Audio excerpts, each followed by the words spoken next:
Hey guys, if you are having trouble with your Messenger notification not showing in your home screen, today's video I'm going to show you how you can fix it. So first thing first, you have to launch your Messenger application. Once you do so, get logged into your specific Messenger account where you are having that problem. And likewise, you will see a page like this. Tap on menu from your bottom right hand side. Then here you will see settings. Tap it. And at this section, scroll below.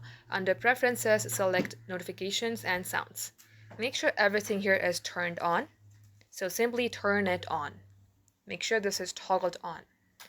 Now come back here and then tap on this chat heads. Also make sure this is toggled on. And here is another thing that you should make sure. Open your settings button. Scroll below, tap on apps. Here also you have to search for your Messenger application. Do that and tap on permissions. Here make sure microphone notifications are allowed. Tap notifications, tap on allow sound and vibration. Once you do so, you have to restart your Messenger, log into your Messenger account again, and this shall fix your problem.